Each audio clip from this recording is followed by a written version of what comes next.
할렐루야. 주님의 이름을 찬양합니다. 말씀 보고 우리 시작하도록 하겠습니다. 우리 스가랴 말씀인데요. 스가랴 2장 10절에서 13절까지 말씀 우리 같이 합독하도록 하겠습니다. 야훼의 말씀에 시온에 따라 노래하고 기뻐하라. 이는 내가 와서 내 가운데 머물 것임이라. 그날에 많은 나라가 여호와께 속하여 내 백성이 될 것이요 나는 내 가운데 머물리라. 내가 만군의 여호와께서 나를 내게 보내신 줄 알리라. 야훼께서 장차 유다를 거룩한 땅에서 자기를 소유로 삼으시고 다시 예루살렘을 택하시리니 모든 육체가 야훼 앞에서 잠잠할 것은 야훼께서 그의 거룩한 처소에서 일어나심이라 하라 하더라. 아멘. 할렐루야. 저는 미얀마에서 사역하고 있습니다. 2013년에 파송을 받아서 신학교와 또 교회와 또 유치원 또 그런 사역을 또 도서 번역 사역까지 이렇게 하고 있는데요. 여러분도 잘 아시지만 2020년에도 코로나 때문에 많은 어려움이 있었죠. 미얀마에도 코로나 때문에 많은 힘든 일들이 많이 있었습니다. 특별히 미얀마는 아시아에서도 최빈국, 아시아에서 최빈국이면 뭐 전 세계에서 가장 가난한 나라 중에 한 나라입니다.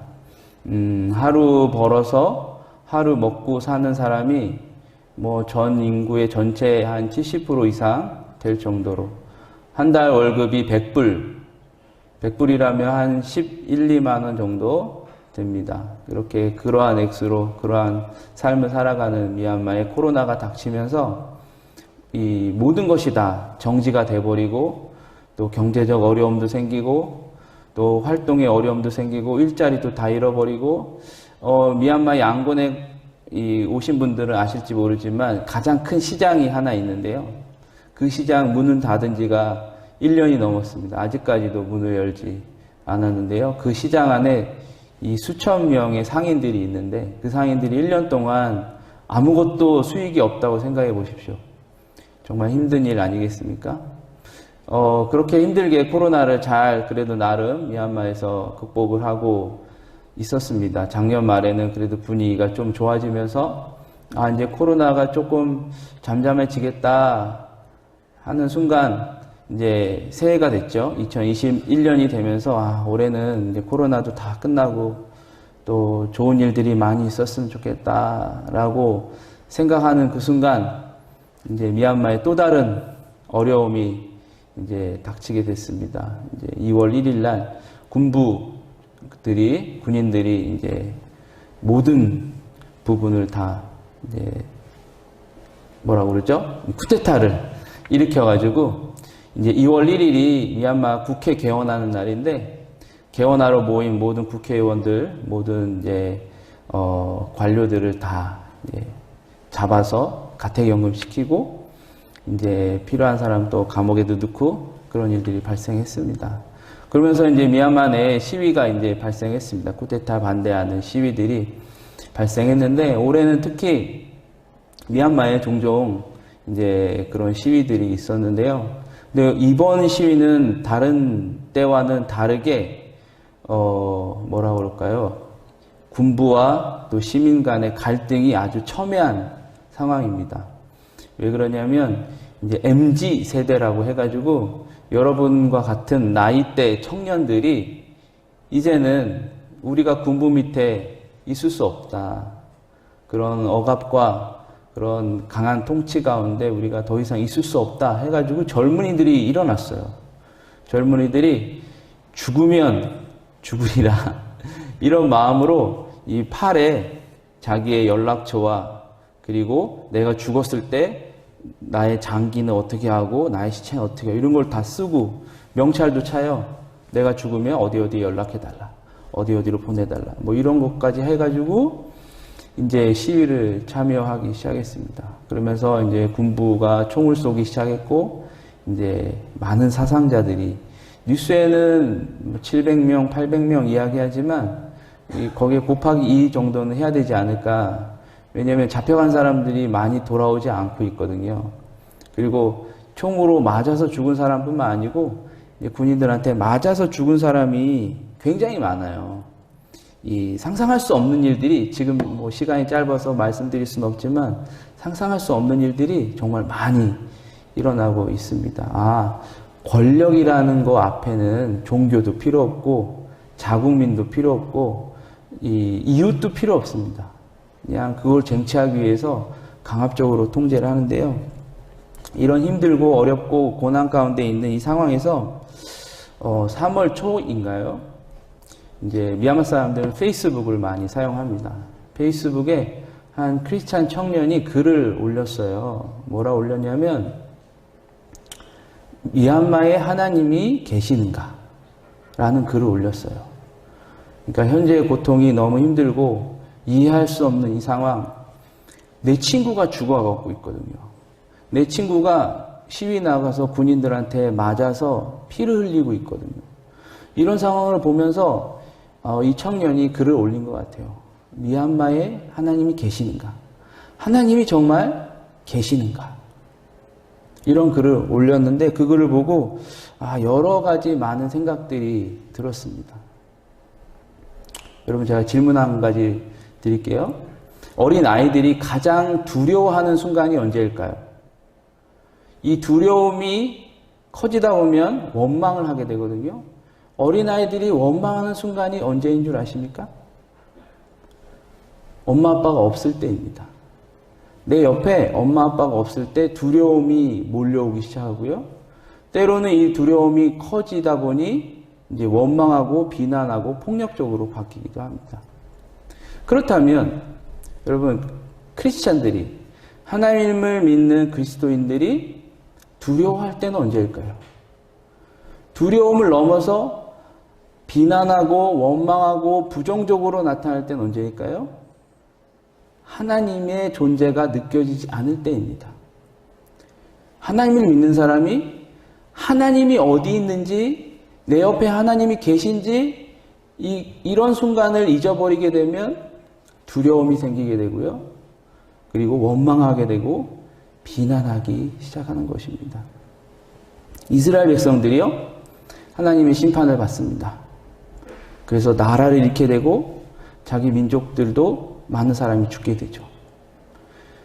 이런 순간을 맞이한 이스라엘 백성들 마음 가운데, 생각 가운데 하나님은 계시지 않구나 라는 생각을 하게 되죠. 왜냐하면 하나님은 우리를 선택하셨거든요. 우리 민족을 선택하셨고 우리 나라를 선택하셨어요. 이 절대자 되신 하나님께서 우리를 선택하셨다면 우리는 잘 될 수밖에 없다라는 생각을 하게 되는 것이죠. 그런데 망해버렸습니다. 나라를 잃고 많은 동료들이, 이웃들이, 친척들이 피를 흘리며 심지어는 포로가 돼서 바벨론으로 끌려갑니다. 바벨론으로 끌려간 이스라엘 백성들의 생각에는 하나님은 안 계시다, 존재하지 않다라는 생각을 하게 됩니다. 특히 바벨론에 도착하면 바벨론 사람들은 하나의 신만 섬깁니다. 마루둑이라는 신을 섬기는데 그 마루둑의 거대한 상을 보고서 이스라엘 백성들은 하나님은 존재하지 않았구나 라는 생각을 갖게 되죠. 그러면서 이스라엘 사람들이 이제 원망하게 됩니다. 그리고 낙심하게 되고 좌절하게 되고 때로는 너무 지나친 믿음을 가지고 이제 이단이 되기도 합니다. 그래서 바벨론에 끌려간 많은 이스라엘 유다 포로들이요, 하나님을 원망하고 그리고 비난하고 좌절하고 우울하고 그렇게 살아가게 됩니다. 하나님 계시지 않은가요? 지금 여러분은 아마 잘 아실 겁니다. 그러나 그 당시에 이스라엘 백성들은 그렇게 생각을 많이 했다라는 것이죠. 그래서 하나님께서 이스라엘 백성들에게 이제 메시지를 보내십니다. 예레미야라는 선지자를 통해서 하나님이 계시다라는 메시지를 선포하는데요. 예레미야 29장 7절에 보면 이렇게 이야기합니다. 너희는 내가 사로잡혀 가게 한 그 성읍의 평안을 구하고 그를 위하여 여호와께 기도하라. 이는 그 성읍의 평안함으로 너희도 평안할 것임이라. 이 메시지는 무엇이냐면 이 여호와께 기도하라 핵심입니다. 여호와께 기도하라의 핵심, 또 주된 내용은 무엇이냐면 하나님이 계시다. 바벨론으로 포로로 끌려온 이 유다 백성들은 하나님이 계시지 않다라고 생각하게 됐죠. 하나님 계시지 않으니까 우리가 이렇게 돼버렸어. 고난 가운데 빠지게 됐어. 슬픔 가운데 빠지게 됐어. 그렇게 믿게 됐거든요. 그런데 하나님께서 예레미야를 통해서 선포하신 것은 무엇이냐면 여호와께 기도하라. 유다 백성이 사는 환경에서는 여호와를 만날 수가 없거든요. 볼 수가 없거든요. 그런데 하나님은 말씀하십니다. 내가 그 바벨론에도 함께하고 있다. 그러므로 야훼께 기도하라. 이렇게 얘기합니다. 오늘 읽은 스가랴 2장 10절에서 13절 말씀의 기본 형태도 마찬가지입니다. 이 스가랴 말씀도요, 이제 멸망당한 유다 백성들을 위해서, 이스라엘 백성들을 위해서 하나님이 말씀하신 건데요. 이 말씀의 기본도 마찬가지입니다. 하나님이 계시다입니다. 하나님이 계시다. 10절에도 내가 너와 너 가운데 머물 것임이라. 11절에도 나는 내 가운데 머물 것임이라. 다시 예루살렘을 택할 것이다. 그의 거룩한 초소에서 일어나실 것이다. 이것은 무엇을 의미하냐면 너와 함께 나는 존재한다 라는 의미입니다. 에스겔서, 이 이스라엘의 이 심판을 예언한 이 에스겔서의 맨 마지막 구절이 뭔지 아십니까? 맨 마지막 구절, 48장 35절의 맨 마지막 구절에 이 구절은 무엇이냐면 그 성읍의 이름을 여호와 삼마라 한다. 여호와 삼마의 뜻이 무엇입니까? 내가 거기 거한다 라는 뜻입니다. 하나님께서는 이스라엘 백성에게 심판을 선포하시고 멸망을 선포하시고 포로를 이야기하십니다. 이럴 때 이스라엘 백성들은 하나님 존재하지 않구나 라고 생각하게 되고 믿음을 갖게 됩니다. 그러나 여전히 하나님은 선포하십니다. 내가 너와 함께한다. 내가 거기에 거하겠다 라고 이야기합니다. 우리가 살다 보면요, 좋은 일도 있고 나쁜 일도 있습니다. 고난도 만나기도 하고 슬픔을 만나기도 합니다. 우리가 믿는 하나님 좋은 날만 일하시나요? 그렇게 생각하시나요? 내가 성공할 때만, 내가 좋은 것을 만날 때만, 좋은 환경을 만날 때만 하나님 일하시나요? 아니면 하나님 고난 가운데 있을 때 하나님 더 크게 역사하시나요? 내가 어떤 병에 걸렸을 때, 슬픔을 만났을 때 하나님 더 크게 역사하시나요? 그렇지 않습니다. 좋을 때나 기쁠 때나 슬플 때나 고통 가운데 있을 때나 우리 하나님 동일하게 계십니다. 할렐루야. 내가 어려운데 하나님 어디 계셔? 내가 슬픈데 하나님 어디 계셔?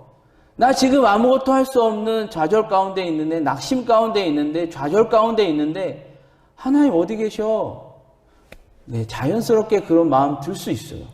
그런 고백도 할 수 있고, 그런 원망도 할 수 있고, 때로는 비난할 수 있습니다. 그러나 여전히 우리 하나님, 우리 옆에 계시다라는 것이죠. 할렐루야. 그래서 여러분, 우리가 해야 할 건 무엇이냐면, 좋을 때도 마찬가지입니다. 때로는 우리가 좋을 때, 막 기분 좋고 잘 되고 형통하고 할 때 때로는 하나님 잊어버릴 수도 있어요. 그죠? 너무 잘 되다 보니까, 내가 너무 기쁘다 보니 잊어버릴 수도 있어요. 때로는 내가 너무 슬퍼서, 내가 너무 고통스러워서 하나님 잊을 때도 있어요. 그러나 우리가 할 일은 무엇이냐면, 좋을 때나 슬플 때나 기쁠 때나 낙심될 때나 좌절될 때나 우울할 때나 하나님을 먼저 찾으셔야 합니다.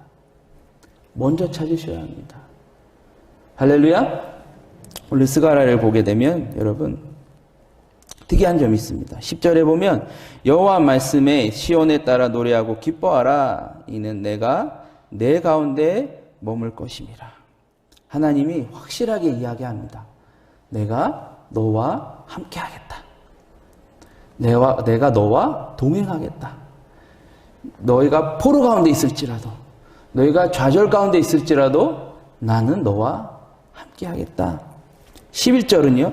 그 날에 많은 나라가 야훼께 속하여 내 백성이 될 것이요 나는 내 가운데 머물 것이라 내가 만군의 야훼께서 나를 내게 보내신 줄 알라.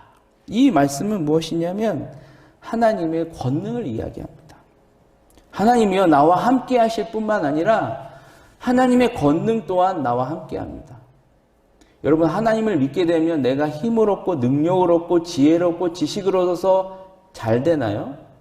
절대 그렇지 않습니다, 여러분. 나는 여전히 부족하고요. 나는 여전히 연약하고 나의 환경은 여전히 변함이 없어요.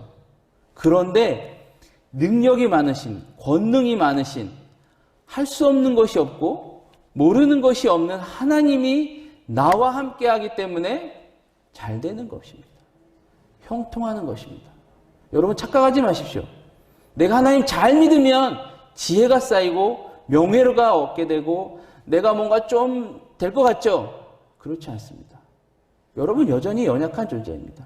여전히 아무것도 할 수 없는 존재입니다. 여러분 여전히 잠깐 피다 시들어버릴 것 같은 그런 꽃과 같은 존재들이에요. 그런데 하나님께서 나와 함께 하시기 때문에 내가 잘 되는 겁니다. 하나님이 나와 함께 하시기 때문에 권능자 되신 하나님께서 나와 함께 하시기 때문에 내가 형통한 거예요. 할렐루야. 그렇다면 여러분 어떻게 해야 됩니까? 하나님 옷자락 붙잡아야죠. 하나님 옷자락 꽉 붙잡고 하나님과 함께 가야 됩니다. 할렐루야. 하나님께서 말씀하십니다. 내가 너와 함께 하겠다. 권능으로 함께 하겠다 라고 말씀하십니다. 12절에요.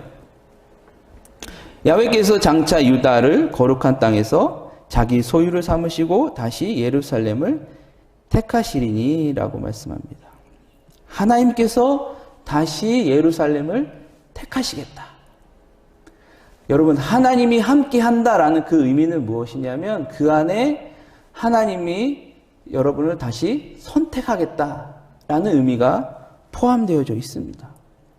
유다 백성들이 바벨론에서 포로에 있을 때 절망 가운데 슬픔 가운데 있을 때 하나님이 내가 너와 함께하고 있다라고 선포하시죠.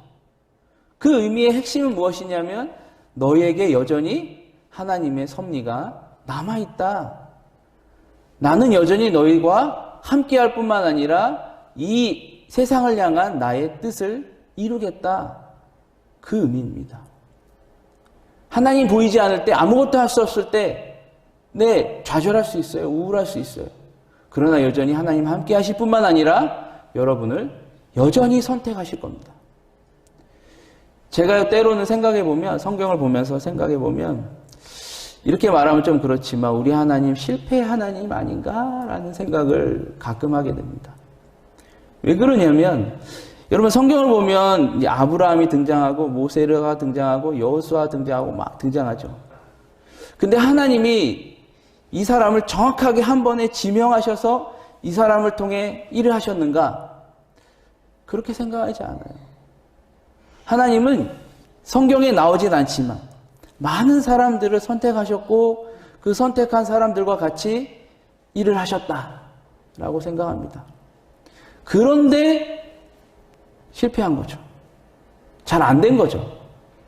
사실 모세, 아브라함, 여호수아 여러분 이 사람들도 사실 쉽지 않은 사람들이잖아요. 그죠? 하나님이 솔로몬 선택하셨는데 솔로몬 처음은 좋았지만 마지막도 좋지 않았잖아요. 그죠? 하나님은 많은 사람을 선택하셨습니다. 많은 사람을 부르셨습니다. 그러나 모두 다 성공한 건 아닌 것이죠. 그렇게 봤을 때 하나님 때로는 실패하실 수 있구나 라고 혼자 그냥 생각할 때도 있습니다. 하나님 여러분을 선택하셨습니다. 하나님께서 여러분을 부르셨습니다. 더 이상 하나님 실패 하나님 만들지 마십시오. 할렐루야. 마지막 절 13절에 보면 모든 육체가 야훼 앞에서 잠잠할 것은 야훼께서 그의 거룩한 처소에서 일어나심이라 하라 하더라. 할렐루야. 하나님이 여러분과 함께 일어나실 겁니다. 좌절돼 있을 때, 슬픔 가운데 있을 때, 고통 가운데 있을 때 하나님은 여러분과 함께 하시고 권능이 하나님께서 여러분을 붙잡아 주시고 그리고 여러분 마음 가운데 소명을 불어넣어 주시고 이제는 여러분과 함께 일어나실 겁니다. 일어나셔서 무엇을 해야 될까요? 하나님과 함께 그 소명, 그 사명을 감당해야 합니다. 할렐루야. 제가 선교사라서 이런 말씀 드리는 건 아니지만 여러분 선교하셔야 됩니다. 왜 그러냐면 선교가 교회의 본질입니다. 선교가 크리스찬의 정체성입니다. 그래서 여러분 선교를 하셔야 됩니다. 여러 가지 할 일도 많죠. 교회를 위해서, 또 우리 신앙을 위해서, 우리 공동체를 위해서 당연히 할 일 많죠. 그러나 선교가 빠져서는 절대 안 됩니다. 그럼 선교는 무엇일까요? 저 멀리 미얀마 가서, 미국에 가서, 일본에 가서, 유럽에 가서 당연히 그것도 선교죠.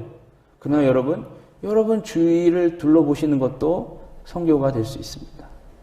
여러분 주위에 힘들어서, 우울해서, 낙심돼서 엎드려 있는 그 친구들을 등들겨주는 것. 이것 또한 여러분 선교예요. 낙심된 심령을 일으켜 세우는 것. 그래서 하나님이 너와 함께하고 계시다라고 말해줄 수 있는 것. 이것이 여러분 선교입니다. 제가 미얀마 가서 할 수 있는 게 뭐가 있겠어요? 저는 아무것도 할 수 있는 게 없습니다. 지식도 짧고, 가진 것 별로 없고, 능력도 별로 없고, 할 수 있는 건 아무것도 없습니다. 그냥 현지인들과 같이 있는 거예요. 신학생들과 같이 밥 먹고, 저희 신학생들 가르치는 선생님들하고 같이 밥 먹고, 저희 신학교의 신학생들뿐만 아니라 신학교 가르치는 선생님들이 좋아하는 것이 무엇이냐면 점심시간에 저랑 같이 그냥 밥 먹는 거예요.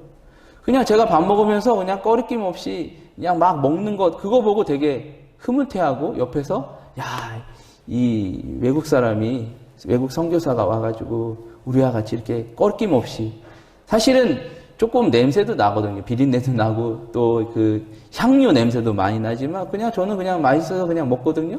그러면은 이분들이 와서 이게 맛있냐? 이거 괜찮냐?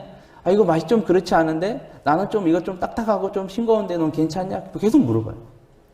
이게 그냥 좋은 거예요. 제가 뭐 특별히 뭘 그 사람들한테 보여주고 무언가를 물질을 줘서 그분들이 좋아하느냐?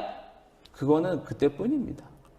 그냥 같이 밥 먹고 그냥 이야기하고 때로는 농담하고 때로는 정치 얘기도 하고, 요즘 어제 미얀마 TV에서 런닝맨을 했는데 이 사람들은 어떠냐, 혹시 본 적 있냐, 막 이런 얘기 하는 것, 이런 거에 그냥 기분이 좋아지는 거예요. 그냥 회복이 되는 거예요. 선교란 저 멀리 가서 그 현지인들에게 하나님의 은혜의 복음을 전하는 것도 선교죠.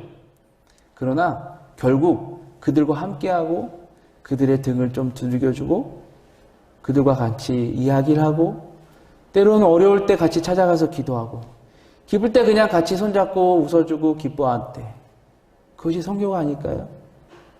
여러분 주위를 보십시오. 여러분 주위에 어려워하는, 때로는 낙심되어 있는, 좌절되어 있는 그런 친구들이 있다면 여러분 등을 두들겨 줘야 합니다. 제가 아는 선교사님이 있습니다. 국제단체 리더로 계신 선교사님인데 그분이 아주 애지중지하는 큰 아들이 군대에 갔어요. 이제 이 친구도 제가 한번 봤는데 아주 성실하고 착한 친구입니다. 군대에 갔는데 어느 순간 이 친구가 포상휴가가 나왔다는 거예요. 그래서 어떻게 나왔냐 그랬더니 아침에 일어나서 밖을 나가려고 하니 그 후임이 누워서 일어나지 않는다는 거예요. 그래서 순간 마음이 들었대요. 그냥 이 친구 가서 한번 안아줄까? 하고 가서 그냥 이렇게 안아줬는데 이 친구가 자살을 시도한 거예요. 그냥 지나쳐서 나갔으면 몰랐죠. 그리고 그냥 죽었죠.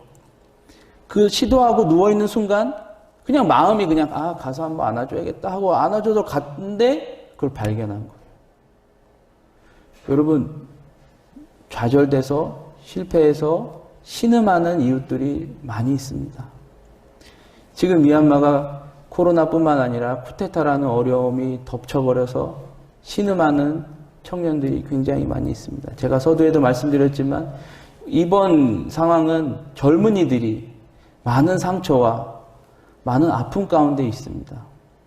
그래서 원망하기도 하고 화를 내기도 하고 그래서 안 되겠다. 나도 총을 들어야겠다. 그래서 반군에 가서 군사훈련을 받고 어설프지만 총을 들고 사제폭탄을 들고 지금 내려오고 있어요. 그래서 양곤에는 하루에도 3-4건의 폭탄이 터지는데 이전에는 그냥 어떤 공무원 시설이나 동사무소나 이런 데 터졌는데 요즘에는 쇼핑몰에도 이제 터지기 시작하고 있어요. 그리고 갑자기 차가 와서 사람들이 내려서 총을 쏘고 가기도 하고 젊은이들이 이렇게 그 마음 가운데 상처가 너무 깊기 때문에 아픔이 너무 깊기 때문에 화가 너무 나기 때문에 그러한 일들이 벌어지고 있습니다. 할 수 있는 것이 무엇입니까? 이들을 위해서 기도할 수 있는 것밖에 없습니다. 이들의 등을 좀 두들겨 줄 수 있는 것밖에 사실 할 수 없습니다. 여러분 주위도 마찬가지입니다. 나도 힘들죠. 그죠? 나도 괴롭죠. 그러나 여러분 이 하나님과 함께하는 자 그리고 하나님의 부르심을 받은 자 하나님의 권능을 믿는 자들은 나도 힘들고 나도 괴롭지만 나도 신음하고 싶지만 때로는 고개를 들어 주위를 한번 보는 것입니다. 주위를 보면서 이들의 등을 좀 한번 두들겨주고 위로의 한마디 해주고 없지만 조금이라도 이렇게 나눠주고 같이 먹고 같이 살아가는 것 이것이 또한 선교가 아닐까라고 생각합니다. 할렐루야. 여러분 어렵지 않습니다. 분명한 것은 우리 하나님 우리와 함께 하십니다. 어떠한 상황 어떠한 순간에도 우리 하나님 우리와 함께 하십니다. 절대 이것을 잊지 마십시오. 때로는 여러분 인생 가운데 어려운 거 만날 수 있어요. 때로는 여러분 인생 가운데 벼랑 끝에 설 수 있는 순간도 올 수 있습니다. 이럴 때 여러분 가장 먼저 여러분 기억해야 할 것은 고백해야 될 것은 하나님 나와 함께하고 계시다. 할렐루야. 절대 이것을 잊지 마시고 우리의 나와 함께 하시는 하나님 여러분 그 옷자락 끝까지 붙잡고 동행하시는 여러분 되시길 바랍니다. 그리고 하나님과 함께 또 하나님 사역에 동참해서 하나님 영광을 위해서 또 이 나라 이 민족을 위해서 열심히 기도하시고 선교하시는 여러분 되시기를 축원합니다. 할렐루야. 잠깐 기도하겠습니다. 좋으신 하나님 아버지 하나님 귀하고 복된 시간 허락하여 주심을 감사합니다. 이 새벽에 또 눈을 비비고 일어나서 또 하나님을 찾는 하나님의 청년들 주님 함께하여 주시고 또 그들 마음 가운데 하나님이 계심을 통해서 또 기쁨과 회복과 위로와 격려를 주님 허락하여 주시고 오늘 하루 하나님 앞을 내돌아볼 때 하나님 어려움이 예정되어져 있고 고난이 예견되어져 있다 할지라도 나를 붙잡아 주시고 나의 힘 되신 하나님과 믿음으로 동행할 수 있도록 하나님 도와주시옵소서. 하나님 오늘뿐만 아니라 내일도 그 다음 내일도 능력자 되신 우리 하나님과 항상 동행하며 그 하나님 붙잡고 열심히 살아가는 우리 모두 될 수 있도록 도와주시옵소서. 어려움이 있습니까? 하나님 해결하여 주시고 고민이 있습니까? 하나님 은혜를 베풀어 주시옵소서. 하나님 오늘 이 말씀을 통해서 더욱더 하나님 붙잡는 자 더욱더 믿음으로 전진하는 자 하나님 그러한 믿음의 소유자들 될 수 있도록 하나님 축복하여 주시옵소서. 하나님 선교를 위해서 또한 열심히 기도한 우리 청년들 되게 하여 주시고 하나님 전 세계 우리 이웃들 아파하는 그 이웃들을 위해서 한번 되돌아보고 기도할 수 있는 우리 모두 될 수 있도록 하나님 인도하여 주시옵소서. 하나님 이 교회 위에도 하나님 능력의 능력을 더하여 주시고 하나님의 은혜로 말미암아 더욱더 부흥 성장하는 하나님의 영광의 교회 되도록 하나님 인도하여 주시옵소서. 거룩하신 예수 그리스도의 이름으로 기도합니다. 아멘.